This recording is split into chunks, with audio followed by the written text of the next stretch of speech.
Students, நம்மோட commerce explorer media சேனலில் என்னென்ன சப்ஜெக்ட்ஸுக்கெல்லாம் வீடியோஸ் அப்லோட் பண்ணியிருக்கோம் அப்படின்ற லிஸ்ட்டு தான் இது. இந்த சப்ஜெக்டுக்குரிய வீடியோஸ்க்கு லிங்க் நான் டிஸ்கிரிப்ஷன் பாக்ஸில் கொடுத்துருக்கேன். Okay, financial accounting, corporate accounting, management accounting, cost accounting, இந்த எல்லா சப்ஜெக்ட்டுக்குமே பிளேலிஸ்ட்டும் க்ரியேட் பண்ணியிருக்கேன். அந்த பிளேலிஸ்ட்டோட லிங்க் டிஸ்கிரிப்ஷன் பாக்ஸில் செக் பண்ணிக்கோங்க. வணக்கம். இன்றைக்கி நம்ம கார்ப்பரேட் அக்கௌண்டிங் சப்ஜெக்டில் இஷ்யூ ஆஃப் ஷேர்ஸ் சாப்டரில் ஒரு காம்ப்ரிஹென்சிவ் ப்ராப்ளம் போட்டு பார்க்க போகிறோம். இந்த ப்ராப்ளம் பார்த்தீங்க அப்படின்னா பிகாம் படிக்கக்கூடிய ஸ்டூடெண்ட்ஸ், எம்காம், சிஏ, சிஎம்ஏ படிக்கக்கூடிய ஸ்டூடெண்ட்ஸுக்கு கண்டிப்பாக யூஸ்ஃபுல்லாக இருக்கும். இஷ்யூ ஆஃப் ஷேர்ஸோட பேசிக் பார்த்தீங்கன்னா நீங்கள் 12th ஸ்டாண்டர்ட்லேயே படிச்சிருப்பீங்க. நம்மளோட சேனல்லையும் இஷ்யூ ஆஃப் ஷேர்ஸ்க்குரிய பேசிக் கான்செப்ட்ஸ் எல்லாம் வீடியோவாக போட்டிருக்கோம். இந்த இஷ்யூ ஆஃப் ஷேர்ஸ் வீடியோக்குரிய பிளேலிஸ்ட்டுக்கு லிங்க்கு நான் டிஸ்கிரிப்ஷன் பாக்ஸில் கொடுத்துருக்கேன். கண்டிப்பாக அந்த வீடியோஸை மிஸ் பண்ணாமல் பாருங்கள். அப்போ தான் இன்றைக்கி போட்டு பார்க்கக்கூடிய காம்ப்ரிஹென்சிவ் ப்ராப்ளம் உங்களுக்கு தெளிவாக புரியும். ஓகே, ஸோ இப்போ பார்த்தீங்கன்னா இஷ்யூ ஆஃப் ஷேர்ஸில் நம்ம ஒவ்வொரு சுச்சுவேஷனையும் தனித்தனியாக டிஸ்கஸ் பண்ணியிருக்கோம். ஏற்கனவே இருக்கக்கூடிய வீடியோஸில் பார்த்தீங்கன்னா over subscription, under subscription, calls in arrears, forfeiture of shares, reissue of shares, இந்த மாதிரி தனித்தனி ஹெட்டிங்கில் வீடியோஸ் பார்த்துருக்கோம். இப்போ பார்த்தீங்கன்னா இன்றைக்கி நம்ம பார்க்கக்கூடிய ப்ராப்ளமில் ஓவர் சப்ஸ்கிரிப்ஷன் ஆஃப் ஷேர்ஸ் இருக்குது, கால்ஸ் இன் அரியர் இருக்குது, அண்ட் ஃபர்ஃபீச்சர் ஆஃப் ஷேர்ஸும் இருக்குது. ஓகே, ஸோ இது எல்லாம் சேர்ந்து போடுறதுனால தான் நம்ம இதை காம்ப்ரிஹென்சிவ் ப்ராப்ளம் அப்படின்னு சொல்கிறோம். ஃபஸ்ட்டு நம்ம ப்ராப்ளத்தை ரீட் பண்ணி என்னென்ன இன்ஃபர்மேஷன்ஸ் கொடுத்துருக்காங்க அப்படின்றத தெரிஞ்சுக்கலாம். Star Limited issued 1 lakh shares of ₹10 each at a premium of ₹2 per share payable as follows. Star Limited company மொத்தம் 1 lakh shares issue பண்ணுறாங்க. இது பாருங்கள், நம்பர் ஆஃப் ஷேர்ஸ். உங்களுக்கு ருப்பீஸ் அப்படின்னு கொடுக்கலன்னா நம்பர் ஆஃப் ஷேர்ஸ்னு அர்த்தம். ஒரு ஷேரோட விலை பார்த்தீங்கன்னா ₹10 அப்படின்னு கொடுத்துருக்காங்க. அதே மாதிரி ஷேர்ஸ் இஷ்யூ பண்ணும்போது பார்த்தீங்கன்னா ப்ரீமியமில் இஷ்யூ பண்ணுறாங்க, ₹2 per share. எந்த மாதிரி இந்த ₹10 கலெக்ட் பண்ணுறாங்கன்னு பார்த்தீங்கன்னா இன்ஸ்டால்மெண்ட்டில் கலெக்ட் பண்ணுறாங்க.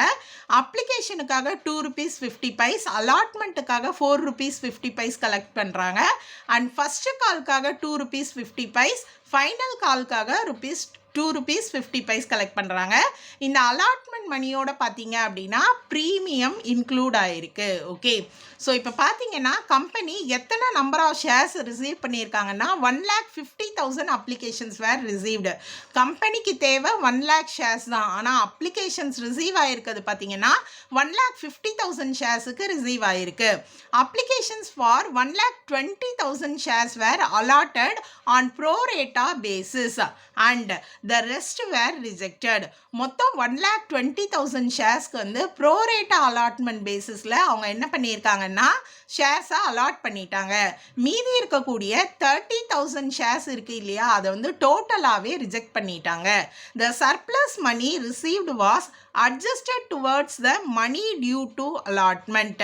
ஸோ இந்த அப்ளிகேஷன் மணியில் எக்ஸஸாக ரிசீவ் பண்ண அமௌண்ட்டை வந்து அலாட்மெண்ட்டில் என்ன பண்ணியிருக்காங்க அப்படின்னு பார்த்தீங்கன்னா அட்ஜஸ்ட் பண்ணிட்டாங்க. இப்போ இந்த ப்ரோரேட்டா அலாட்மெண்ட்டுக்கு ஃபஸ்ட்டு நான் ஒரு எக்ஸாம்பிள் சொல்லிடுறேன். ஓகே, இப்போ பார்த்தீங்க அப்படின்னா ஒரு கம்பெனியில் ஒவ்வொருத்தரும் வந்து ஒரு ஷேர் தான் அப்ளை பண்ணணும் அப்படின்ற அவசியம் கிடையாது. ஒரு சிலர் 5 ஷேர்ஸ் அப்ளை பண்ணுவாங்க, ஒரு சிலர் 10 ஷேர்ஸ் அப்ளை பண்ணுவாங்க. ஓகே, இந்த மாதிரி நம்பர் ஆஃப் ஷேர்ஸ் அவங்க அப்ளை பண்ணது டிஃபராக இருக்கும். இதில் பார்த்தீங்க அப்படின்னா கம்பெனி எந்த அடிப்படையில் ஷேர்ஸ் வந்து பிரித்து கொடுப்பாங்க அப்படின்னு பார்த்தீங்கன்னா 5 ஷேர்ஸ் அப்ளை பண்ணவங்களுக்கு 2 ஷேர், 10 ஷேர் அப்ளை பண்ணவங்களுக்கு 4 ஷேர், இந்த மாதிரி ஒரு ப்ரோரேட்டா பேசிஸ் வச்சுருப்பாங்க. அதுதான் ப்ரோரேட்டா அலாட்மெண்ட் அப்படின்னு சொல்லுவோம். ஓகே, ஸோ அந்த அடிப்படையில் தான் இங்கே வந்து ஷேர்ஸை என்ன பண்ணியிருக்காங்க, அலாட் பண்ணியிருக்காங்க. ஸோ இந்த 1,20,000 ஷேர்ஸ் அப்ளை பண்ணதில் 1 lakh ஷேர்ஸை என்ன பண்ணியிருக்காங்க, அவங்க வந்து அக்செப்ட் பண்ணியிருக்காங்க. அப்போ அவங்க வந்து எக்ஸஸாக அமௌண்ட் ரிசீவ் பண்ணியிருக்காங்கல்ல 20,000 ஷேர், இதை வந்து அவங்க திருப்பி கொடுக்கணும்னு அவசியம் இல்லை. 5 ஷேர் கேட்டவங்களுக்கு 2 ஷேர் கொடுத்தாச்சு. அப்போ இதில் மீதி இருக்கக்கூடிய அப்ளிகேஷன் மணி இருக்கும் இல்லையா, அந்த மணியை அவங்க வந்து அந்த ஷேர் ஹோல்டர் அலாட்மெண்ட் மணி பே பண்ணணும் இல்லையா, அதில் அட்ஜஸ்ட் பண்ணிடுவாங்க. ஓகே, இதுதான் கான்செப்ட், நல்லா புரிஞ்சுக்கோங்க. 5 ஷேர் கேட்டவருக்கு 5 ஷேருக்குரிய அப்ளிகேஷன் மணி அவர் பே பண்ணியிருப்பார். இவருக்கு 2 ஷேர் தான் கொடுக்குறாங்க. அப்போ 3 ஷேருக்கு உரிய அந்த அப்ளிகேஷன் மணியை அவருக்கு திருப்பி கொடுக்காம, ஏன்னா அவர் ஷேர் ஹோல்டர் ஆயிட்டார் இல்லையா 2 ஷேருக்கு, அந்த அலாட்மெண்ட் மணியில் அட்ஜஸ்ட் பண்ணிடுவாங்க. இது வந்து நான் எக்ஸாம்பிளுக்கு சொன்ன பேசிக் கான்செப்ட். ஓகே, இப்போ நம்ம இதே பேசிஸில் தான் இங்கே ப்ராப்ளம்லேயும் என்ன பண்ணியிருக்காங்க, இந்த 1,20,000 ஷேர்ஸுக்கு 1 lakh ஷேர்ஸ் அலாட் பண்ணியிருக்காங்க. இதுதான் ப்ரோ ரேட்டா அலாட்மெண்ட் கான்செப்ட். ஓகே, அடுத்து பாருங்க, Amar, an allotee of 200 shares did not pay the allotment and first call money. Amar அப்படின்றவருக்கு வந்து 200 ஷேர்ஸ் அலாட் பண்ணியிருக்காங்க. அவர் அலாட்மெண்ட் மணியும் பே பண்ணலை, ஃபர்ஸ்ட் கால் மணியும் பே பண்ணலை. அவர் அலாட்மெண்ட் மணி ஃபர்ஸ்ட் கால் மணி பே பண்ணாததுனால அவரோட ஷேர்ஸை வந்து ஃபர்ஸ்ட் கால் கேட்டதுக்கப்புறமா ஃபர்ஃபீட் பண்ணிட்டாங்க. ஓகேவா, ஃபர்ஃபீட் பண்ணிட்டாங்கன்னா கேன்சல் பண்ணிட்டாங்க அமரோட 200 ஷேர்ஸ். ஏன்னா அவர் அலாட்மெண்ட் மணி கால் மணி பே பண்ணலை. Balu on allotee of 300 shares did not pay both the calls. Balu அப்படின்றவர் வந்து 300 ஷேர்ஸ் வாங்கியிருக்காரு. அவருக்கு வந்து பார்த்தீங்க அப்படின்னா ஃபஸ்ட் கால் மணியும் ஃபைனல் கால் மணியும் அவர் பே பண்ணலை. இவர் அலாட்மெண்ட்டும் ஃபஸ்ட் காலும், இவர் வந்து ஃபஸ்ட் கால் ஃபைனல் கால் மணி பே பண்ணலை. His shares were forfeited after the final call. இவருக்கு எப்போ ஷேர்ஸை ஃபர்ஃபீட் பண்ணுறாங்க அப்படின்னு பார்த்தீங்கன்னா, ஃபைனல் கால் கேட்டாங்க இல்லையா, அதுக்கப்புறமா அவர் பே பண்ணலைன்றதுக்கப்புறமா அவரோட ஷேர்ஸை வந்து கேன்சல் பண்ணிட்டாங்க, அதாவது ஃபர்ஃபீட் பண்ணிட்டாங்க. இதுக்குரிய Journal entries and balance sheet கேட்டிருக்காங்க. ஓகே, ஸோ இப்போ பார்த்தீங்க அப்படின்னா இந்த ப்ராப்ளத்துக்குரிய ஜேர்னல் என்ட்ரிஸை நம்ம ஃபஸ்ட்டு கம்ப்ளீட் பண்ணிடலாம். உங்களுக்கு பேசிக் ஜேர்னல் என்ட்ரிஸ் தெரியும் இல்லையா, ஸோ நான் ஏற்கனவே எழுதி வச்சேன். இதில் வந்து அமௌண்ட் கேல்குலேஷன் மட்டும் எப்படி அப்படின்றத நம்ம பார்த்துக்கலாம். ஓகே, ஸோ இப்போ பார்த்தீங்க அப்படின்னா ஃபஸ்ட்டு வந்து கம்பெனி ஷேர்ஸ் வந்து என்ன பண்ணுறாங்க, இஷ்யூ பண்ணுறாங்க. அப்ளை பண்ண சொல்லி என்ன பண்ணுறாங்க, பப்ளிக்கை கேட்குறாங்க. ஸோ எத்தனை ஷேர் அப்ளிகேஷன் மணி வந்திருக்கு அவங்களுக்கு அப்படின்னு பார்த்தீங்கன்னா 1,50,000 ஷேர்ஸ்க்கு அப்ளை பண்ணியிருக்காங்க. ஓகேவா, அப்போ நீங்கள் அப்ளிகேஷன் மணி ரிசீவ்டு அப்படின்னு பார்த்தீங்கன்னா இந்த 1,50,000க்குமே அவங்க என்ன பண்ணியிருப்பாங்க, அப்ளிகேஷன் மணி பே பண்ணி தான் வாங்கியிருப்பாங்க. அப்போ அப்ளிகேஷன் மணி எவ்வளோன்னு பாருங்கள், ₹2.50 இல்லையா. 1,50,000 into ₹2.50 மல்டிப்ளை பண்ண வேண்டிய amount. Okay, so 1,50,000 into ₹2.50. Okay, apply பண்ண number of shares 1,50,000 into ₹2.50. Company amount receive பண்ணுறாங்க. So debit what comes in bank account. எதுக்காக ரிசீவ் பண்ணாங்கன்னா ஷேர் அப்ளிகேஷனை கிரெடிட் பண்ணுறோம். இப்போ இந்த 1,50,000 into ₹2.50 நீங்கள் கேல்குலேட் பண்ணீங்க அப்படின்னு பார்த்தீங்கன்னா 3,75,000 கிடைக்கும். ஓகே, ஸோ இப்போ நான் பார்த்தீங்கன்னா இங்கே நரேஷன்லாம் சிம்பிளாக தான் எழுதியிருக்கேன், நீங்கள் ப்ரீஃபாக எழுதிக்கோங்க. Application money received for 1,50,000 shares, each rupees ₹2.50 அப்படின்னு எழுதிக்கோங்க. Okay, so application money receive பண்ணதுக்கப்புறம் பார்த்தீங்கன்னா இந்த ப்ராப்ளத்தில் உங்களுக்கு 3 சிச்சுவேஷன் இருக்குது. என்ன அப்படின்னு பார்த்தீங்கன்னா, அவங்களுக்கு தேவையான அந்த 1 lakh ஷேர்ஸ் இருக்குது இல்லையா, அந்த அப்ளிகேஷன் மணியை அவங்க என்ன பண்ணணும் அப்படின்னு பார்த்தீங்கன்னா ஷேர் கேபிட்டல் அக்கௌண்ட்டுக்கு ட்ரான்ஸ்ஃபர் பண்ணணும். அவங்களுக்கு தேவையான 1,00,000க்குரியதை ஷேர் கேபிட்டலுக்கு ட்ரான்ஸ்ஃபர் பண்ணணும். அடுத்து பார்த்தீங்க அப்படின்னா ரிஜெக்ட் பண்ணியிருக்காங்க. மொத்தம் 30,000 ஷேர்ஸை என்ன பண்ணியிருக்காங்க, டோட்டலாக ரிஜெக்ட் பண்ணிட்டாங்க. ஸோ இந்த 30,000 ஷேரை ரிஜெக்ட் பண்ணதுக்கு ஒரு என்ட்ரி எழுதணும். ஓகேவா, அப்ளிகேஷன் மணி ரிஜெக்டட். இது எல்லாமே அப்ளிகேஷன் ரிலேட்டட் என்ட்ரிஸ் தான். ஓகே, ஸோ அடுத்து பார்த்தீங்கன்னா மீதி இருக்கக்கூடிய இந்த 1,20,000ல் 20,000 ஷேர் எக்ஸஸாக அப்ளை பண்ணியிருக்காங்க இல்லையா, இதில் 1,00,000 தான் அலாட் பண்ணியிருக்காங்க. இதை தான் நான் என்ன சொன்னேன் அப்படின்னா அலாட்மெண்ட் மணியோட அட்ஜஸ்ட் பண்ணணும் அப்படின்னு சொன்னேன் இல்லையா. ஸோ இந்த 20,000 ஷேருக்கு அப்ளிகேஷன் மணியை அலாட்மெண்ட்டில் நம்ம என்ன பண்ணணும், அட்ஜஸ்ட் பண்ணணும். ஸோ அப்ளிகேஷன் ஓவர் சப்ஸ்கிரிப்ஷன் இந்த ஸ்டேஜில் பார்த்தீங்கன்னா ஓவர் சப்ஸ்கிரிப்ஷன் அண்ட் பார்த்தீங்கன்னா ப்ரோ ரேட்டா பேசிஸ் இருக்குது, ரிஜெக்டும் பண்ணியிருக்காங்க. ஸோ இந்த 3த்துக்குமே என்ட்ரி வரணும். இந்த 3 என்ட்ரியவும் நான் தனியாக போட்டிருக்கேன், தனித்தனியாக உங்களுக்கு புரிகிறதுக்காக. ஓகே, இதை சேர்த்தும் கம்பைன் பண்ணலாம். நான் 2 மெத்தடுமே உங்களுக்கு சொல்லி கொடுத்துட்றேன். ஃபஸ்ட்டு பார்த்தீங்கன்னா அவங்களுக்கு தேவையான இந்த 1,00,000 ஷேர்ஸ் இருக்குது இல்லையா, இந்த அப்ளிகேஷன் மணி எதுக்காக அவங்க கலெக்ட் பண்ணாங்கன்னா ஷேர் கேபிட்டலுக்காக. ஸோ இந்த 1,00,000 ஷேர்ஸுக்கு உரிய அப்ளிகேஷன் மணியை ஷேர் கேபிட்டலுக்கு என்ன பண்ணணும் அப்படின்னு பார்த்தீங்கன்னா ட்ரான்ஸ்ஃபர் பண்ணிடணும். ஓகே, ஸோ அப்போ இங்கே என்ன அமௌண்ட் வரும்னா 1,00,000 ஷேர்ஸ் இல்லையா. ஸோ 1,00,000 ஷேர்ஸ் இன்டூ என்ன போடணும், அப்ளிகேஷன் மணி வந்து நமக்கு ₹2.50 இல்லையா? ஸோ அப்ளிகேஷன் மணியால் நான் என்ன பண்ணுறேன் அப்படின்னு பார்த்தீங்கன்னா மல்டிப்ளை பண்ணுறேன். அப்போ application money transferred to share capital எவ்வளோன்னு பார்த்தீங்கன்னா ₹2,50,000. ஓகே, ஸோ அடுத்து பார்த்தீங்கன்னா இப்போது ரிஜெக்ட் பண்ணிட்டாங்க இல்லையா? ஸோ எத்தனை ஷேர்ஸை வந்து ரிஜெக்ட் பண்ணியிருக்காங்க அப்படின்னு பார்த்தீங்கன்னா 1,50,000 பேர் அப்ளை பண்ணாங்க. 30,000 ஷேர்ஸை வந்து ரிஜெக்ட் பண்ணிட்டாங்க. ஸோ இந்த 30,000 ஷேருக்கு உரிய ₹2.50 நம்ம என்ன பண்ணணும், திருப்பி கொடுத்துடணும் இல்லையா? ஸோ திருப்பி கொடுக்கறதுக்கு என்ன என்ட்ரின்னு பார்த்தீங்கன்னா அப்ளிகேஷன் மணியை திருப்பி ரிட்டர்ன் கொடுத்துடுறோம். ஓகே, பணம் வந்து வெளியே போகுது, what goes out. So application money வெளியில் போகுது, application account debtor to bank account அப்படின்னு போட்டு இந்த 30,000 இன்ட்டு ₹2.50 மல்டிப்ளை பண்ணிங்கன்னா உங்களுக்கு எவ்வளோ கிடைக்கும் அப்படின்னு பார்த்தீங்கன்னா ₹75,000 கிடைக்கும். ஓகே, ஸோ இது ரெண்டாவது என்ட்ரி. அடுத்து பார்த்தீங்கன்னா நான் சொன்னேன் இல்லையா, 1,20,000 அப்ளை பண்ணவங்களுக்கு 1,00,000 ஷேர் அலாட் பண்ணிட்டாங்க.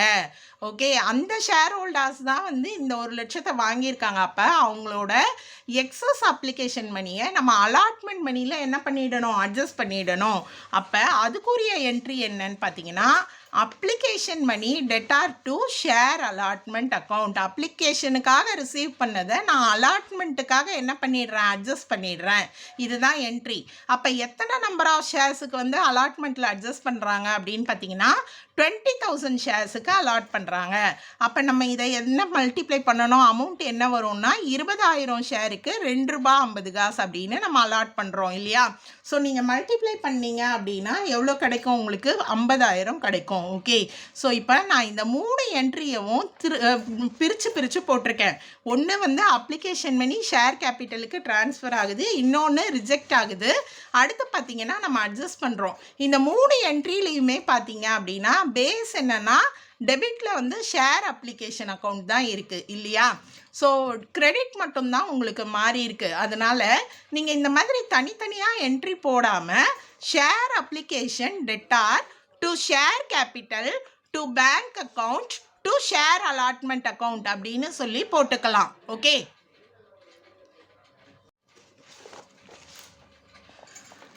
நான் சொன்னேன் இல்லையா 3 என்ட்ரிஸுக்கும் ஷேர் அப்ளிகேஷன் காமனாக இருக்குன்னு. அந்த என்ட்ரியை நான் உங்களுக்கு எழுதி காமிச்சிருக்கேன் பாருங்கள். 3த்துலேயுமே ஷேர் அப்ளிகேஷன் டெபிட், அதனால் போட்டுட்டு இந்த ஷேர் கேபிட்டல் கிரெடிட், இந்த bank credit, share allotment credit. நீங்கள் தனித்தனியாகவும் போடலாம், இந்த மாதிரி சேர்த்தும் போட்டுடலாம். அப்போ வந்து இந்த கிரெடிட்டில் இருக்கிற அமௌண்ட் எல்லாம் எழுதிட்டு 2,50,000. அடுத்து பார்த்தீங்கன்னா ரிஜெக்ட் ஆனது பார்த்தீங்கன்னா 75,000 இல்லையா? ஸோ அந்த ரிஜெக்ட் ஆன அமௌண்ட்டு, அடுத்து அட்ஜஸ்ட் பண்ணது 50,000. இந்த 3த்தையும் எழுதிட்டு இந்த 3த்துக்குரிய டோட்டல் 3,75,000 மொத்தமாக நீங்கள் டெபிட்டில் எழுதலாம். இது அனதர் மெத்தடு. ஓகே, ஸோ தனித்தனி என்ட்ரியாகவும் போடலாம், இல்லை இந்த மாதிரி நம்ம மெர்ஜ் பண்ணியும் போடலாம். ஓகே, ஸோ இப்போ அப்ளிகேஷன் மணிக்குரிய அட்ஜஸ்ட்மெண்ட் எல்லாம் முடிஞ்சிடுச்சு. அடுத்த ஸ்டேஜ் என்ன அப்படின்னு பார்த்தீங்கன்னா கம்பெனி அவங்களோட ஷேர் ஹோல்டர்ஸ் கிட்ட என்ன கேட்குறாங்க அப்படின்னு பார்த்தீங்கன்னா அலாட்மெண்ட் மணியை கேட்குறாங்க. ஓகே, ஸோ இப்போது ஷேர் அலாட்மெண்ட்டை கேட்கும்போது பார்த்தீங்க அப்படின்னா என்ன என்ட்ரி வரும் அப்படின்னா என்ன வரும், share allotment account debtor to share capital to share premium. இந்த ப்ராப்ளமில் நமக்கு என்ன இருக்குது, ப்ரீமியம் இன்க்ளூட் ஆகிருக்குன்னு சொன்னாங்க இல்லையா? பாருங்கள், அலாட்மெண்ட் மணி 450ல் வந்து இன்க்ளூடிங் ப்ரீமியம் பார்த்தீங்கன்னா ₹2. அப்போ அந்த ₹4.50 பார்த்தீங்கன்னா ₹2 ப்ரீமியம், ₹2.50 தான் என்ன அப்படின்னு பார்த்தீங்கன்னா அலாட்மெண்ட் மணி. ஓகே, ஸோ இந்த மாதிரி பிரிச்சுக்கோங்க. இப்போ நீங்கள் எப்படி கேல்குலேஷன் போடணும் அப்படின்னு பாருங்கள். மொத்த ஷேர் அலாட்மெண்ட் எவ்வளோ அப்படின்னு பார்த்தீங்கன்னா ₹4.50 தான். ஓகேவா? ஸோ நம்பர் ஆஃப் ஷேர்ஸ் இப்போ பார்த்தீங்கன்னா கம்பெனி அலாட் பண்ண போகிறது 1,00,000 ஷேருக்கு தான் வந்து என்ன பண்ணுவாங்க, அலாட்மெண்ட் பண்ணுவாங்க. ஏன்னா அவங்களுக்கு தேவை 1,00,000 ஷேர் தான். எக்ஸஸாக இருந்தால் கூட அலாட் பண்ண மாட்டாங்க. ஸோ இந்த 1,00,000 ஷேருக்கு ₹4.50. அப்போ இங்கே நீங்கள் எதால் மல்டிப்ளை பண்ணணுன்னு பார்த்தீங்கன்னா 1 lakhs into ₹4.50. ஓகேவா? ஸோ மல்டிப்ளை பண்ணிங்கன்னா டெபிட்டில் வர வேண்டிய அமௌண்ட் 4,50,000. அடுத்து இந்த ஷேர் கேபிட்டல் ஷேர் ப்ரீமியம் நான் சொன்னேன் இல்லையா, பிரித்து காட்டினால ₹4.50 ₹2 ப்ரீமியம்னு அவங்களே ப்ராப்ளமில் கொடுத்துட்டாங்க. ஸோ ஷேர் ப்ரீமியமில் 1 lakhs into 2 rupees 50 paise அந்த அமௌண்ட்டை தான் போடணும் ஷேர் ப்ரீமியம்க்கு. 2 rupees premium 1 lakh into 2 rupees 2 lakhs தான் நீங்கள் இங்கே போடணும். அதே மாதிரி பார்த்தீங்கன்னா அப்போ அலாட்மெண்ட்க்குரிய அமௌண்ட்டை தான் இங்கே ஷேர் கேபிட்டலில் காட்டணும். 1 lakh into 2 rupees 50 paise எவ்வளோன்னு பார்த்தீங்கன்னா 2,50,000. ஓகேவா? ஸோ இந்த மாதிரி தான் நீங்கள் போடணும். இப்போ பார்த்தீங்கன்னா கம்பெனி வந்து ஷேர் ஹோல்டர்கிட்ட அலாட்மெண்ட் மணியை கேட்குறாங்க, இன்னும் அவங்க பே பண்ணலை, அலாட்மெண்ட் மணி டியூவாக இருக்குது, அதுக்குரிய என்ட்ரி தான் நான் இங்கே போட்டிருக்கேன். ஓகேவா? ஸோ அடுத்து இப்போ ஷேர் ஹோல்டர்ஸ் என்ன பண்ணுறாங்க அப்படின்னா அலாட்மெண்ட் மணி பே பண்ண போகிறாங்க. ஓகேவா? ஸோ இந்த அலாட்மெண்ட் மணி பே பண்ணுற இன்ஃபர்மேஷனில் பார்த்தீங்க அப்படின்னா நம்ம ப்ராப்ளம் ரீட் பண்ணும்போதே சொன்னேன் இல்லையா, இந்த அமர் அப்படின்ற ஷேர் ஹோல்டர் வந்து 200 ஷேருக்கு அலாட்மெண்ட் மணி என்ன பண்ணலை, பே பண்ணலை. அலாட்மெண்ட்டில் இருக்கக்கூடிய விஷயங்கள் எல்லாம் தெரிஞ்சுக்கோங்க. ஒருத்தர் வந்து அலாட்மெண்ட் மணியை பே பண்ணலை அப்படின்றது ஒரு விஷயம். ஓகே, அடுத்த விஷயம் பார்த்தீங்க அப்படின்னா ஏற்கனவே நம்ம என்ன பண்ணியிருக்கோம்னா 20,000 ஷேர்ஸ் இருந்தது இல்லையா, இந்த 20,000 ஷேர்ஸுக்கு அப்ளிகேஷன் மணி ரிசீவ் பண்ணினோம் இல்லையா. 20,000க்கு எவ்வளோ அப்ளிகேஷன் மணி ரிசீவ் பண்ணோம், 2 rupees 50 paise இல்லையா. இந்த அமௌண்ட்டை வந்து அலாட்மெண்ட் மணியோட அட்ஜஸ்ட்மெண்ட் பண்ணியிருக்கோம். ஓகேவா? ஸோ இந்த 2 விஷயத்தை நீங்கள் வந்து ஞாபகம் வச்சுக்கிட்டு தான் நீங்கள் அமௌண்ட் கேல்குலேஷன் போடணும். எப்படி அப்படின்னு பார்த்தீங்கன்னா அமர் அப்படின்றவர் அலாட்மெண்ட் மணி பே பண்ணலை. ஓகேவா? இது ஒன்று. அடுத்த விஷயம் மொத்தம் 20,000 ஷேருக்கு அலாட்மெண்ட் மணியை அட்ஜஸ்ட் பண்ணியிருக்கோம். ஸோ இந்த கேல்குலேஷனை நீங்கள் நல்லா கவனிங்க. மொத்த அமௌண்ட் வந்து டியூ ஆன் அலாட்மெண்ட்டு. இப்போ பார்த்தீங்கன்னா இங்கே அலாட்மெண்ட் மணி டியூ எவ்வளோன்னு பார்த்தீங்கன்னா 4,50,000. ஓகேவா? Allotment money due 4,50,000. அதை நம்ம எடுத்து எழுதிக்கணும். ஓகே, இதுதான் ஃபஸ்ட்டு ஸ்டெப்பு. அடுத்து இதில் பார்த்தீங்க அப்படின்னா அப்ளிகேஷன் மணியில் நம்ம அட்ஜஸ்ட் பண்ணினோம் இல்லையா. அப்ளிகேஷன் அந்த 20,000க்கு ரிசீவ் ஆகிடுச்சு 50,000. ஸோ இதை வந்து நம்ம அலாட்மெண்ட்டோட அட்ஜஸ்ட் பண்ணுறதா சொல்லிட்டோம். ஸோ எக்ஸஸ் அப்ளிகேஷன் மணியை வந்து இங்கே அட்ஜஸ்ட் பண்ணியிருக்கோம் இல்லையா, அதை நீங்கள் லெஸ் பண்ணிவிடுங்க. வர வேண்டிய 4,50,000ல் ஏற்கனவே 50,000 அட்ஜஸ்ட்மெண்ட் ஆயிடுச்சு. அப்போ அலாட்மெண்ட் மணி ரிசீவ்டில் எவ்வளோ தான் வரணும் அப்படின்னு பார்த்தீங்கன்னா 4 லட்சம் தான். ஓகேவா? இப்போ இதோட முடிஞ்சிருச்சா அப்படின்னு பார்த்தீங்கன்னா அலாட்மெண்ட்டில் இன்னொரு விஷயம் இருக்குது. அமர் பார்த்தீங்க அப்படின்னா அலாட்மெண்ட் மணி பே பண்ணலை, ஃபஸ்ட் கால் மணி பே பண்ணலை. இப்போ அவர் பே பண்ணலை அப்படின்னு சொல்லும்போது இவர் வந்து எத்தனை ஷேர் அப்ளை பண்ணியிருப்பார், அவருக்கு எத்தனை ஷேர் அலாட்மெண்ட் பண்ணியிருப்பாங்கன்னு யோசிங்க. நான் ஏற்கனவே சொல்லிட்டேன், எல்லா ஷேர் ஹோல்டர்ஸுமே அதிகமாக அப்ளை பண்ணியிருப்பாங்க, அவங்களுக்கு ஒரு குறிப்பிட்ட நம்பர் ஆஃப் ஷேர்ஸை வந்து அலாட் பண்ணியிருப்பாங்க அப்படின்னு சொன்னேன் இல்லையா. அப்போது இவருமே வந்து எக்ஸஸாக தான் அப்ளை பண்ணியிருப்பார், அவருக்கு ஒரு குறிப்பிட்ட நம்பர் ஆஃப் ஷேர்ஸை தான் அலாட்மெண்ட் பண்ணியிருப்பாங்க. அப்போ இவரோட அலாட்மெண்ட் மணியும் இந்த 50,000த்தில் அட்ஜஸ்ட்மெண்ட் ஆகிருக்கும் இல்லையா. அந்த அமௌண்ட் என்ன அப்படின்றத நம்ம ஃபஸ்ட்டு வந்து கண்டுபிடிச்சிடணும். ஓகே, ஸோ அதை கண்டுபிடிக்கிறதுக்கு முந்தி இவரோட அரியர் அமௌண்ட் என்னன்னு பார்த்தீங்கன்னா இவரோட நம்பர் ஆஃப் ஷேர்ஸ் என்ன பார்த்தீங்கன்னா மொத்தம் 200 ஷேர்ஸு. இவர் அலாட்மெண்ட் மணி 4 ரூபாய் 50 காசு பே பண்ணணும், ஆனால் அது வந்து பே பண்ணலை. 100 ஷேருக்கு 4 ரூபாய் 50 காசு அவர் பே பண்ணியிருக்க மாட்டார். ஸோ இது கேல்குலேஷன் போட்டிங்க அப்படின்னா 900 rupees வரும். ஓகே, இந்த 900 rupeesஸை வச்சுருங்க. இவருக்கு இந்த அலாட்மெண்ட் மணி அரியர் 900 rupeesஸாக இருந்தாலும் கூட இவர் வந்து எக்ஸஸாக அப்ளை பண்ணதை நம்ம அட்ஜஸ்ட் பண்ணுவோம் இல்லையா, அதை எப்படி கண்டுபிடிக்கணும்னு சொல்கிறேன். ஓகே, ஸோ இப்போ பார்த்தீங்கன்னா 1 lakh ஷேர்ஸ் வந்து அலாட் பண்ணியிருக்காங்க. 1 lakh ஷேர்ஸ் கம்பெனி அலாட் பண்ணியிருக்காங்க. எத்தனை ஷேர்ஸ் கேட்டவங்களுக்கு 1 lakh ஷேர்ஸ் அப்ளை பண்ணியிருக்காங்க, அலாட் பண்ணியிருக்காங்க பார்த்தீங்கன்னா 1,20,000 ஷேர் கேட்டவங்களுக்கு 1 லட்சம் ஷேர் அலாட் பண்ணியிருக்காங்க. 1 லட்சம் அலாட் பண்ணியிருக்கோம், 1,20,000 அப்ளை பண்ணியிருக்காங்க. 200 அலாட் பண்ணியிருக்கோம், எத்தனை அப்ளை பண்ணியிருப்பாங்க, இதுதான் கான்செப்ட். ஓகேவா? ஸோ நீங்கள் கேல்குலேட் பண்ணிங்கன்னா இந்த அமர் வந்து மொத்தம் 240 ஷேர்ஸ் அப்ளை பண்ணியிருக்காரு. ஓகே, இப்போ எதுக்காக கேல்குலேஷன்னு புரிஞ்சிருக்கும்னு நினைக்கிறேன். இவருக்கு 200 ஷேர் அலாட் பண்ணுறோன்னா அவர் எத்தனை அப்ளை பண்ணியிருக்காருன்னு நான் கண்டுபிடிச்சிருக்கேன். இந்த ஸ்டெப்பில் 240 ஷேர் அப்ளை பண்ணியிருக்காரு. அப்போ இந்த 240 ஷேரில் 240 ஷேருக்கும் அவர் அப்ளிகேஷன் மணி பே பண்ணியிருப்பார். எவ்வளோ அப்ளிகேஷன் மணி அப்படின்னு பார்த்தீங்கன்னா 2 rupees 50 paise பே பண்ணியிருப்பார். ஓகேவா? அப்போ இவரோட மீதி 40 ஷேர்ஸில் அப்ளிகேஷன் மணி இருக்கும் இல்லையா, அந்த 40 ஷேர்ஸோட அப்ளிகேஷன் மணியை நம்ம என்ன பண்ணிடுவோம், அலாட்மெண்ட் மணியில் அட்ஜஸ்ட் பண்ணிவிடுவோம். 40 ஷேர்ஸோட அப்ளிகேஷன் மணி எவ்வளோ அப்படின்னு நான் கேல்குலேட் பண்ணுறேன், 100 ஷேர்ஸ். ஓகே, இப்போ நம்ம ஏற்கனவே ஒரு கான்செப்ட் பார்த்தோம். என்ன அப்படின்னா 200 ஷேருக்கு அவரோட அலாட்மெண்ட் அமௌண்ட் 900 ருபீஸ். இதை அவர் பே பண்ணலைன்னு பார்த்துட்டோம். ஓகேவா, அமரோட நம்பர் ஆஃப் ஷேர்ஸ் 200 ஷேர்ஸ், 4 ரூபாய் 50 காசு. அவர் என்ன பே பண்ணலை, அலாட்மெண்ட் மணி பே பண்ணலை அப்படின்னு பார்த்துட்டோம். ஆனால் அவர் அப்ளை பண்ணது 240 ஷேர் இல்லையா, இந்த 240 ஷேருக்கு 40 ஷேரில் அப்ளிகேஷன் மணி ஆல்ரெடி நம்ம கம்பெனிலேயே இருக்குது. அப்போ இந்த 100 ரூபாய் அவர் பே பண்ணதா எடுத்துக்கிட்டா இவரோட கால்ஸ் இன் அரியர் அமௌண்ட் எவ்வளோ தான் அப்படின்னு பார்த்தீங்கன்னா 800 ருபீஸ் தான் கால்ஸ் இன் அரியர்ஸ். ஓகே, இப்போது இந்த 4 லட்சத்தில் 800 ருபீஸை நீங்கள் மைனஸ் பண்ணீங்க அப்படின்னா கம்பெனி மொத்தமாக எவ்வளோ அப்ளிகேஷன் பண்ணி ரிசீவ் பண்ணாங்க. இது கால்ஸ் இன் அரியர் அமௌண்ட் 800. ஓகே, இது ஆல்ரெடி அப்ளிகேஷன் பண்ணி அட்ஜஸ்ட் ஆகிடுச்சு. அப்போது கம்பெனி எவ்வளோ ரிசீவ் பண்ணியிருப்பாங்கன்னு பார்த்தீங்கன்னா 3,99,200 ரூபாய். ஓகே, கொஞ்சம் திங்க் பண்ணி போடணும், அவ்வளோதான். ஓகே, இப்போ நீங்கள் இங்கே என்ட்ரியில் என்ன எழுதணும்னா கால்ஸ் இன் அரியர் நம்ம கண்டுபிடிச்சோம் இல்லையா, 800 ருபீஸ் கால்ஸ் இன் அரியர். எதனாலன்னு சொல்லிட்டேன், அவர் எக்ஸஸாக அப்ளை பண்ணியிருப்பார், அலாட்மெண்ட் மணி பே பண்ணலை தான், ஆனால் அவரோட அப்ளிகேஷன் மணி அட்ஜஸ்ட் ஆகிருந்தது இல்லையா, அதனால கால்ஸ் இன் அரியர் 800 ருபீஸ் தான். இப்போ கம்பெனி அலாட்மெண்ட் மணிக்காக எவ்வளோ தான் ரிசீவ் பண்ணியிருப்பாங்க, 3,99,200 ரூபாய் தான் என்ன பண்ணியிருப்பாங்க, ரிசீவ் பண்ணியிருப்பாங்க.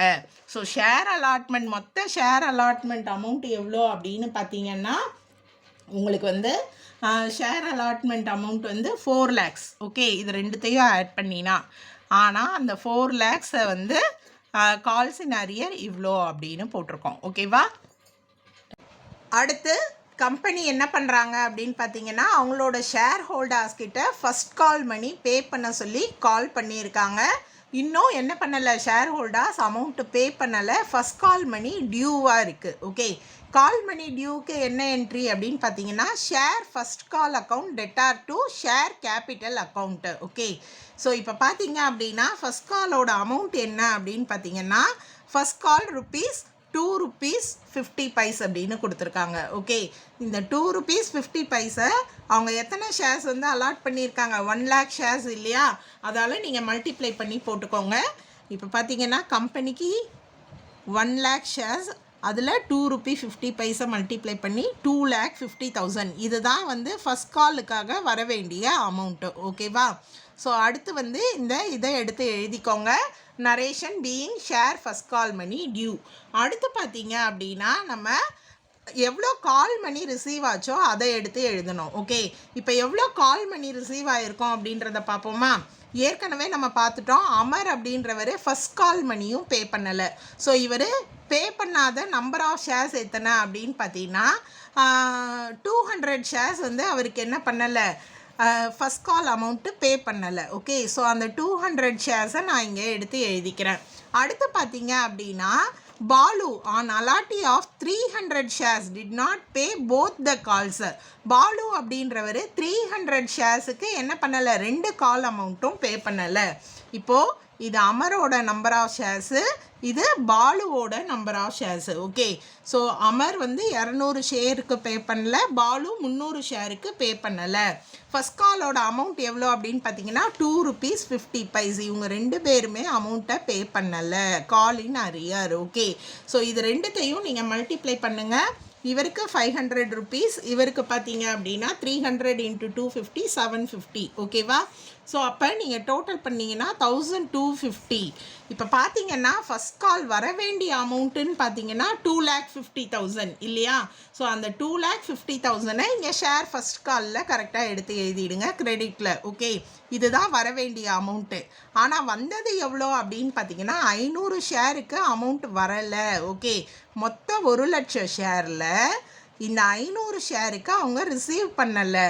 அப்போ எத்தனை ஷேருக்கு தான் வந்து அவங்க ரிசீவ் பண்ணியிருப்பாங்க அப்படின்னு பார்த்தீங்கன்னா 99,500 ஷேருக்கு தான் ரிசீவ் பண்ணியிருப்பாங்க. ஸோ 99,500 × ₹2.50 கால் மணியோட அமௌண்ட்டு நீங்கள் மல்டிப்ளை பண்ணீங்க அப்படின்னா உங்களுக்கு வந்து கால் மணி எவ்வளோன்னு பார்த்தீங்கன்னா 2,48,750 இதுதான் அவங்க ரிசீவ் பண்ணியிருப்பாங்க. கால் மணி ரிசீவ் பண்ணுறதுக்கு என்ன entry, what comes in bank அக்கௌண்ட்டை டெபிட் பண்ணுங்கள். ஓகே, அதே மாதிரி கால்ஸ் இன் அரியர்ஸை நம்ம டெபிட் பண்ணுவோம் இல்லையா. ஸோ அதை போட்டுட்டு அதுக்கப்புறம் ஷேர் ஃபஸ்ட் கால் அக்கௌண்ட்டை க்ரெடிட் பண்ணுறோம். இது வந்து மொத்த 1,00,000 ஷேருக்கு ₹2.50. இது ரிசீவ் பண்ணது 99,500. கால்ஸ் இன் அரியர்ஸ் நம்ம கேல்குலேட் பண்ணிட்டோம். ஃபஸ்ட் கால் மணி இந்த 500 ஷேர்ஸுக்கு ரிசீவ் பண்ணல, ₹1,250. ஓகேவா. ஸோ இந்த ₹1,250 நான் இங்கே எடுத்து எழுதிக்கிறேன். அடுத்து பார்த்தீங்க அப்படின்னா நம்ம என்ன பண்ண போகிறோம் அப்படின்னா ஷேர்ஸை ஃபர்ஃபிட் பண்ணியிருக்காங்க. ப்ராப்ளத்தில் பாருங்கள், அமர் வந்து அலாட்மெண்ட் மணியும் பே பண்ணலை, ஃபஸ்ட் கால் மணியும் பே பண்ணலை.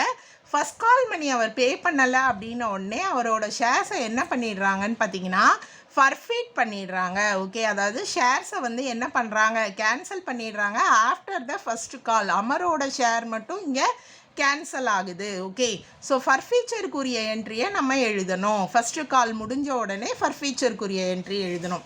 இப்போ பார்த்தீங்கன்னா ஷேர் ஃபர்ஃபீட் பண்ணுறாங்க அப்படின்னா என்ன என்ட்ரி அப்படின்னு பார்த்தீங்கன்னா ஏற்கனவே நம்ம ஃபர்ஃபீச்சரில் இதெல்லாம் வந்து தெளிவாக எக்ஸ்பிளைன் பண்ணியிருக்கேன் வீடியோவில் இல்லையா. ஷேர் கேபிட்டல் அக்கௌண்ட்டை நம்ம டெபிட் பண்ணணும். இந்த ப்ராப்ளமில் பார்த்தீங்க அப்படின்னா ஷேர் கேபிட்டலில் ப்ரீமியமும் இன்க்ளூட் ஆகிருக்கு. அதனால் நம்ம ஷேர் ப்ரீமியம் அக்கௌண்ட்டையும் என்ன பண்ணணும், டெபிட் பண்ணிக்கணும். ஓகே, அடுத்து பார்த்தீங்க அப்படின்னா அவர் எந்தெந்த கால் அமௌண்ட்டெல்லாம் பே பண்ணலையோ அதை வந்து கிரெடிட் பண்ணணும். அவர் அலாட்மெண்ட் மணி பே பண்ணலை, ஃபஸ்ட் கால் மணி பே பண்ணலை. ஸோ அதை நம்ம கிரெடிட் பண்ணுறோம். ஃபர்ஃபீச்சர் அக்கௌண்ட்டையும் நம்ம என்ன பண்ணுறோம், கிரெடிட் பண்ணுறோம். இதுதான் ஜேர்னல். அமர் அவரோட அலாட்மெண்ட் மணியவே பே பண்ணலை. ஸோ அலாட்மெண்ட் மணியில் ஷேர் ப்ரீமியம் இன்க்ளூட் ஆகிருக்கிறதுனால தான் இந்த ப்ராப்ளமில் நம்ம ஃபர்ஃபீச்சரில் ஷேர் ப்ரீமியமை டெபிட் பண்ணியிருக்கோம். ஓகே, அடுத்து இந்த ஜேர்னல் என்ட்ரிஸ்க்கு எப்படி அமௌண்ட் கேல்குலேட் பண்ணுறது அப்படின்றத தெரிஞ்சுக்கலாம். ப்ராப்ளத்தில் பார்த்தீங்க அப்படின்னா அமர் வந்து அலாட்மெண்ட் ஃபஸ்ட் கால் பே பண்ணலை. எப்போ அவரோட ஷேரை கேன்சல் பண்ணியிருக்காங்கன்னு கொடுத்துருக்காங்கன்னா ஃபஸ்ட்டு கால் பண்ணதுக்கப்புறமே அவர் பே பண்ணலை இல்லையா, அவர் மணி ரிசீவ் பண்ணலைன்னு உடனே அந்த ஷேரை கேன்சல் பண்ணிட்டாங்க. இந்த மாதிரி சுச்சுவேஷனில் பார்த்தீங்க அப்படின்னா ஷேர் கேபிட்டல் அக்கௌண்ட்டில் நம்ம கால்டப் கேபிட்டல் அமௌண்ட்டை தான் டெபிட் பண்ணணும். கால்டப் அப்படின்னா இது வரைக்கும் கம்பெனி என்ன அமௌண்ட்டை ஷேர் ஹோல்டர்ஸ் கிட்ட வாங்கியிருக்காங்க அப்படின்றது தான். இது வரைக்கும் கம்பெனி ஃபஸ்ட் கால் வரைக்கும் தான் அவங்களோட ஷேர் ஹோல்டர்ஸ் கிட்ட என்ன பண்ணியிருக்காங்க, கால் பண்ணியிருக்காங்க. ஸோ இந்த கால்டப் அமௌண்ட்டில் தான் நம்ம என்ன பண்ணணும், ஷேர் கேபிட்டல் எழுதணும். அப்போது கால்டப் அமௌண்ட் எவ்வளோன்னு பார்த்தீங்கன்னா அப்ளிகேஷன் ₹2.50 நான் இங்கே எடுத்து எழுதுகிறேன் பாருங்கள். அடுத்து பார்த்தீங்கன்னா அலாட்மெண்ட்டுக்கு ₹4.50 கேட்டு வாங்கியிருக்காங்க. ஃபஸ்ட் கால் மணி ₹2.50 கேட்டிருக்காங்க. ஓகேவா. அப்போ கம்பெனி கால் பண்ண அமௌண்ட் எவ்வளோ அப்படின்னு பார்த்தீங்கன்னா ₹9.50. இதில் இன்னொரு விஷயம், அலாட்மெண்ட்டில் ₹2 என்னது, ப்ரீமியம் இல்லையா.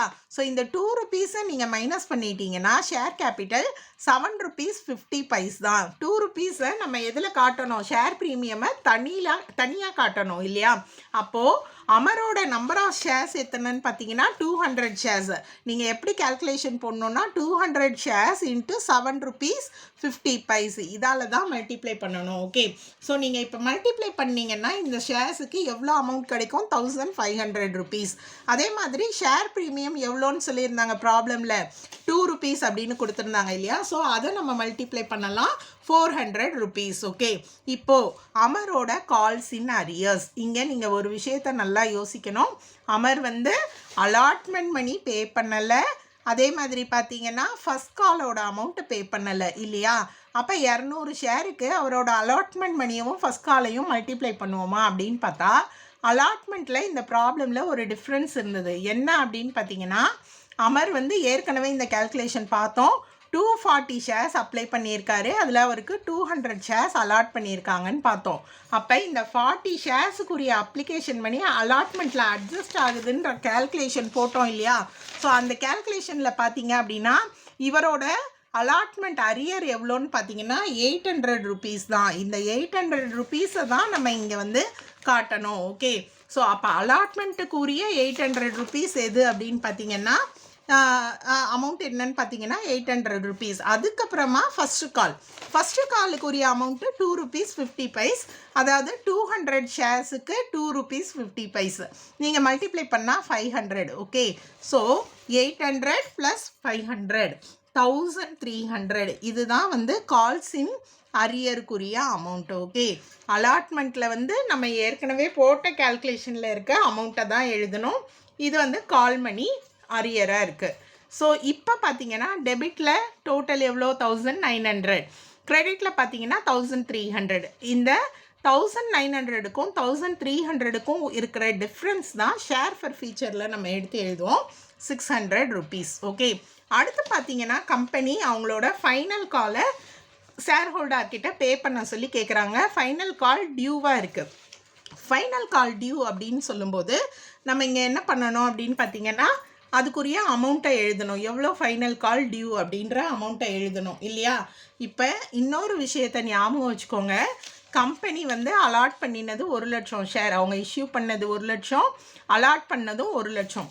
அப்போ எப்போதுமே நம்ம இந்த ஃபைனல் கால் 2 rupees 50 பைசால மல்டிப்ளை பண்ணுவோம்ல, அந்த மாதிரி மல்டிப்ளை பண்ணுவோன்னு யோசிக்காதீங்க. இங்கே அமரோட ஷேர்ஸை என்ன பண்ணிட்டாங்க, கேன்சல் பண்ணிட்டாங்க. அமர் எத்தனை ஷேர்ஸ் வச்சுருந்தாரு, 200 ஷேர்ஸ் வச்சுருந்தாரு. இது கேன்சல் ஆகிடுச்சு. அப்போ கம்பெனிக்கு வர வேண்டிய டியூ அமௌண்ட் எத்தனை அப்படின்னு பார்த்தீங்கன்னா 99,800 ஷேர்ஸுக்கு தான் என்ன பண்ணணும், ஃபைனல் கால் அமௌண்ட்டை அவங்க டியூவாக இருக்குது. ஓகே, அப்போ நீங்கள் இங்கே மல்டிப்ளை பண்ணும்போது 99,800 shares into 2 rupees 50 paise. Okay, so இது வந்து நீங்கள் எப்போவுமே அந்த அவர்கிட்ட தான் வந்து எல்லா இந்த ப்ராப்ளத்தில் டிஃபிகல்ட்டி எல்லாமே நீங்கள் அவரோட பாயிண்டில் தான் அண்டர்ஸ்டாண்ட் பண்ணிக்கணும். ஸோ எல்லாமே அமௌண்ட் கேல்குலேஷன் ஃபுல்லாக அதை பொறுத்து தான் இருக்குது. இவரோட ஷேர் கேன்சல் ஆகிட்டதுனால இந்த அமௌண்ட்டை நம்ம கேல்குலேட் பண்ணுறோம். இப்போ கேல்குலேட் பண்ணிங்கன்னா 2,49,500 தான் என்னது final call due. Okay, so அந்த அமௌண்ட்டை எடுத்து எழுதியாச்சு. இப்போது இந்த ப்ராப்ளத்தில் என்ன கொடுத்துருந்தாங்க அப்படின்னு பார்த்தீங்கன்னா பாலு வந்து என்ன பண்ணலை அப்படின்னா he did not pay both the calls. அவர் பாலு என்ன பண்ணலை அப்படின்னு பார்த்தீங்கன்னா 2 கால் அமௌண்ட்டையுமே பே பண்ணலை. அப்போது கம்பெனி எவ்வளோ கால் மணி ஃபைனல் கால் மணி ரிசீவ் பண்ணியிருப்பாங்கன்னு நினைக்கிறீங்க? மொத்தம் 99,800 ஷேர்ஸுக்கு அவங்க என்ன பண்ணணும், ஃபைனல் கால் ரிசீவ் பண்ணணும். இதில் பாலு வந்து 300 ஷேர்ஸுக்கு பே பண்ணலை. ஸோ அதையும் வந்து நம்பர் ஆஃப் ஷேர்ஸ்லேருந்து என்ன பண்ணணும், நீங்கள் டிடெக்ட் பண்ணணும்.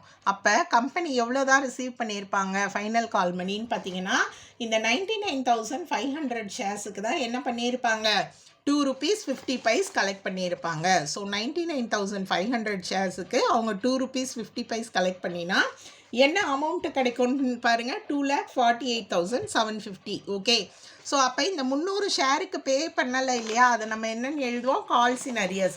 ஸோ 300 ஷேர்ஸுக்கு 2 rupees 50 paise அப்படின்னு நீங்கள் கால்குலேட் பண்ணுங்கள். Calls in arrears amount 750. Okay, so இப்போ இந்த டெபிட் ரெண்டையும் ஆட் பண்ணிங்கன்னா கிரெடிட்டில் 2,49,500. ஓகே, ஸோ அடுத்து பார்த்தீங்கன்னா ப்ராப்ளமில் என்ன கொடுத்துருக்காங்கன்னா கால் மணி ரிசீவ்டுக்கு நம்ம என்ட்ரி போட்டுட்டோம் ஃபைனல் கால் இல்லையா.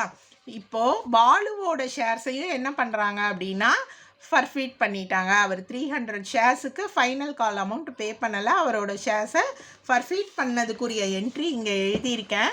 Share capital account debtor ஃபர்ஃபீச்சர் account to calls in arrears account. Okay, so இதில் எப்படி நீங்கள் அமௌண்ட் போடுவீங்கன்னா இது வரைக்கும் அவங்க கம்பெனி எல்லா அமௌண்ட்டையும் என்ன பண்ணிட்டாங்க, கால் பண்ணிட்டாங்க.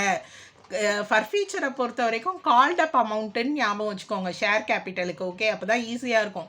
ஸோ கம்பெனி இது வரைக்கும் கால் பண்ணின அமௌண்ட் எவ்வளோ ஷேர்ஸுக்காகன்னு பார்த்தீங்கன்னா அவங்களோட ஷேர்ஸோட விலை 10 rupees இல்லையா. ஸோ 10 rupees எத்தனை நம்பர் ஆஃப் ஷேர்ஸுக்குன்னு பார்த்தீங்கன்னா 300 ஷேர்ஸுக்கு. ஸோ 300 × 10 3,000. ஓகேவா, அதே மாதிரி இவர் கால்ஸ் இன் அரியரை பே பண்ணலை இல்லையா, ஃபைனல் கால் அமௌண்ட்டு எவ்வளோ பே பண்ணலைன்னா கால் மணி 2 rupees 50 paise இல்லையா. ஸோ 300 × 2 rupees 50 paise மல்டிப்ளை பண்ணி கால்ஸ் இன் அரியரில் போடுங்க. எவ்வளோ அமௌண்ட் கிடைக்கும் அப்படின்னு பார்த்தீங்கன்னா 1,500 rupees கிடைக்கும். ஓகே, ஸோ இப்போ இது ரெண்டுக்கும் உரிய டிஃப்ரென்ஸ் தான் நம்ம ஃபர்ஃபீச்சர் அக்கௌண்ட்டில் எடுத்து எழுதுவோம் 1,500 rupees. இன்றைக்கி நம்ம இஷ்யூ ஆஃப் ஷேர்ஸ் இந்த சாப்டரில் ஒரு டிஃபிகல்ட்டான ப்ராப்ளம் போட்டு பார்த்துருக்கோம். இந்த ப்ராப்ளமில் ஓவர் சப்ஸ்கிரிப்ஷன், ப்ரோரேட்டா அலாட்மெண்ட், அதே மாதிரி 2 ஷேர் ஹோல்டர்ஸோட ஷேர்ஸை ஃபர்ஃபீட் பண்ணியிருக்காங்க. டிஃப்ரெண்ட்டான ப்ராப்ளம் போட்டு பார்த்துருக்கோம். நீங்களும் இதே ப்ராப்ளத்தை போட்டு பார்த்து ட்ரை பண்ணுங்கள். உங்களுக்கு டவுட்ஸ் ஏதாவது இருந்தால் கமெண்ட் செக்ஷனில் கேளுங்க. நன்றி.